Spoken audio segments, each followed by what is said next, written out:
Hi friends, welcome back to మన channel. Video కనుక నచ్చినట్లయితే తప్పకుండా లైక్ చేయండి. ప్రతి ఒక్కరికి నీ గురించి చెప్పేస్తాను.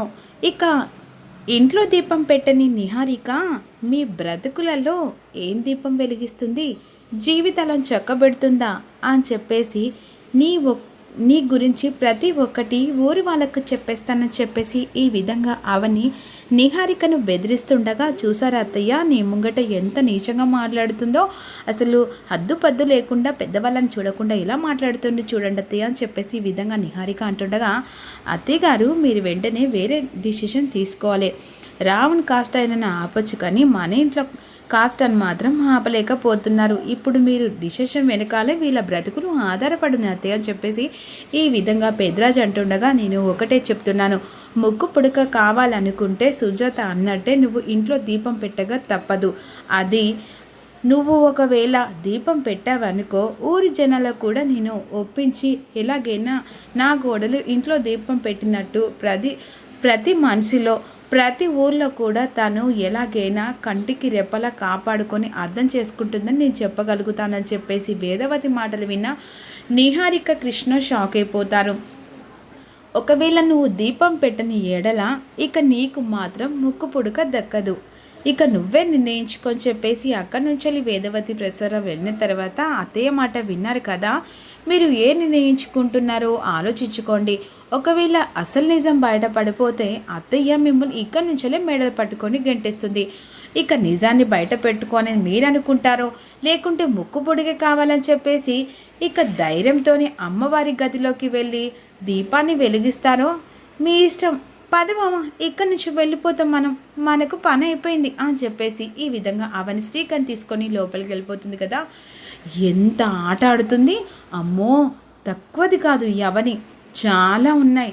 ఇక అక్కని పిలిపించి ముక్కు పుడక దక్కనివ్వకుండా చేసింది. ఇప్పుడు మళ్ళీ ఇక ఏకంగా ముక్కు పుడకకి ఫిట్టింగ్ పెట్టి ఎన్ని పిట్టిప్పులు పెట్టింది. అవును బామ్మర్ది, ఏమనుకుంటున్నావు? మరి అవనేంటి? అది కాదు బావా, ఇప్పుడు నాకు ముక్కు పుడక దక్కేదేలా? నా పెళ్ళానికి ఆ ముక్కు బోసిపోయినట్టుంది. బామ్మర్ది ఏముంది, సింపుల్, అమ్మవారి పూజ గదిలోకి వెళ్ళి ఇక నిహారికను దీపం పెట్టమను, వెంటనే అత్తయ్య ముక్కు పుడికిచ్చేస్తుంది.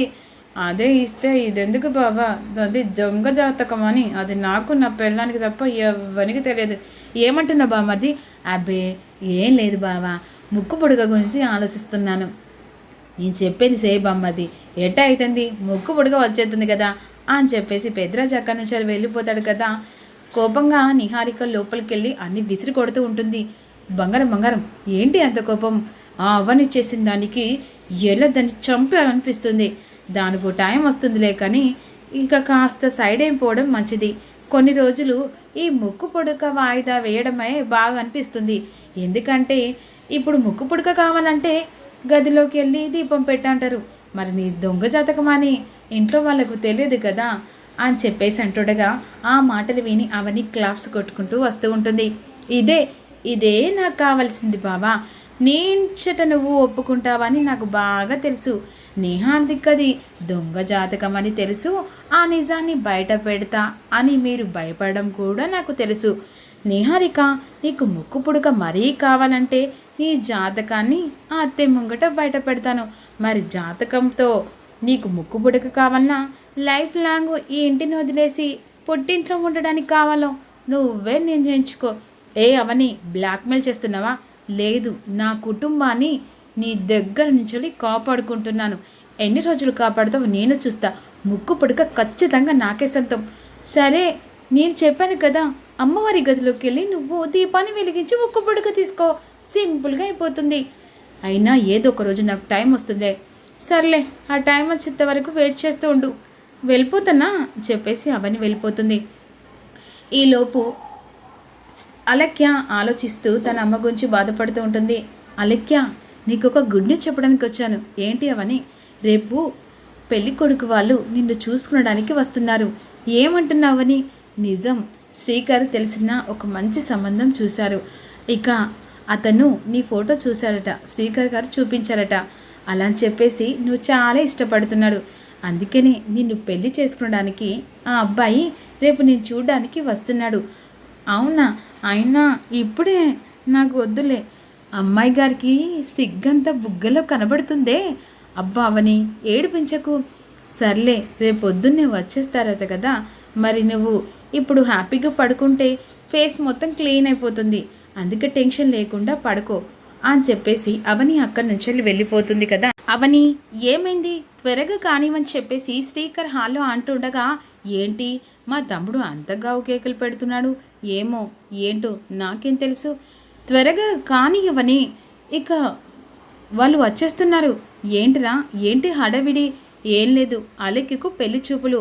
ఏంటి అలెక్కికు పెళ్లి చూపులా అని చెప్పేసి కృష్ణ అంటుండగా, అవును, ఇక అలెక్కికు పెళ్లి చేద్దామని వాళ్ళ అమ్మకు మాట ఇచ్చింది కదా అవని, అందుకనే అలెక్కికు పెళ్లి చేయాలని నిర్ణయించుకున్నాం. అంత హఠాత్తుగా చెప్పకుండానే ఏంటి నాన్న అంటే, యాక్సిడెంటల్గా తను నా ఫ్రెండే అమ్మ, అలెక్కే ఫోటో చూపించాను, తను ఈరోజు చూసుకుందామని చెప్పేసి అన్నాడు. అవని అలెక్కే రెడీ చేస్తున్నావా? చేస్తున్నాను బావా, 10 నిమిషాల్లో. ఇక పెళ్లి కూతురు కాస్త సిగ్గుపడ ఆపేస్తే మేము రెడీ చేస్తాం, పో అవని అని చెప్పేసి ఈ విధంగా అలెక్య సిగ్గుపడుతూ ఉంటుంది. అమ్మాయి సిగ్గుపడడం ఆపేసి అబ్బాయి గారిని లైవ్లో చూసి ఇష్టపడితే తొందరలో పెళ్లి బాజంతి మోగుతూ ఉంటాయి, పందిర్లో హ్యాపీగా పెళ్లి జరుగుతూ ఉంటాయి. అప్పుడు అలెక్య సిగ్గుపడుతుండగా, ఏంటి ఇదంతా సిగ్గే, చి పోక్క అని చెప్పేసి అలెక్య సిగ్గుపడుతూ ఉంటుంది. అబ్బాయి గారు వచ్చేంత వరకు ఈ సిగ్గును కొంచెం దాచుకోండి అమ్మాయి గారు అని చెప్పేసి అవని అంటుండగా, అక్క నన్ను ఆట పట్టియకు అని చెప్పేసి అలెక్య అంటుంది. ఇలా నిన్ను చూస్తుంటే ఎంత అందంగా ఉన్నావో తెలుసా, పెళ్లి కొడుకు నిన్ను ఇలా చూశాడనుకో వెంటనే ఇక్కడ తాళి కట్టేస్తాను అంటాడు తెలుసా అని చెప్పేసి అవని అంటూ ఉంటుంది. మరి మునగ చెట్టు ఎక్కిస్తున్నావు, అరే నిజంగానే అంటున్నాను, ప్రామిస్ అని చెప్పేసి ఈ విధంగా అవని అంటుంది. ఇక అవని మాత్రం అలా అలెక్యను పొగుడుతూ ఉంటుంది కదా. అటు ఇటు చూస్తుండగా, ఏంటక్క అలా చూస్తున్నావు అని చెప్పేసి ఈ విధంగా అంటుండగా, పెళ్ళికొడుకు వస్తాడు కదా, ఈలోపు నీ మెడలో తాళి కడతాడు, అప్పుడు నువ్వు ఇక వేరే ఇంటికి వేరే కోడలుగా వెళ్ళిపోతావు కదా అని చెప్పేసి ఈ విధంగా అవని అంటుండగా, అప్పుడు అలెక్య బాధపడుతూ ఉంటుంది. అంటే పెళ్లి చేసుకొని వెళ్ళిపోతే ఇక వేరే అయిపోతానక్క, అలా అనకు, ఎప్పటికైనా నువ్వు ఈ ఇంటి దానివే, నా చెల్లెలివే, చెల్లెలే అంటున్నావు కదక్క, మరి చెల్లెలి కోరిక నెరవేరుస్తామని చెప్పేసి ఈ విధంగా అలెక్య అడుగుతుండగా, ఏంటో చెప్పు, ఇక నా చెల్లెలి కోరిక నెరవేర్చనా అంటే, ఏం లేదక్క, ఈ చెల్లెల్ని ఎప్పుడు లైఫ్ లాంగ్ నీ తోడుగా నీ పక్కనే ఉంచుకోవచ్చు కదా, అలా ఎలా జరుగుతుంది, అమ్మకు మాటిచ్చాను కదా మీ ఇద్దరు పెళ్లి చేస్తానని, ఆ పెళ్ళే శ్రీకబావతో చేయించని చెప్పేసి ఈ విధంగా ఒక్కసారిగా అలెక్య మాటలు విన్నా అవని షాక్ అయిపోతుంది. ఇక ఆ మాట విని కూడా చాటుగా నిహారిక కూడా షాక్ అయిపోతుంది. మరి రాబోయే ఎపిసోడ్లో ఏం జరగబోతుందో తెలుసు.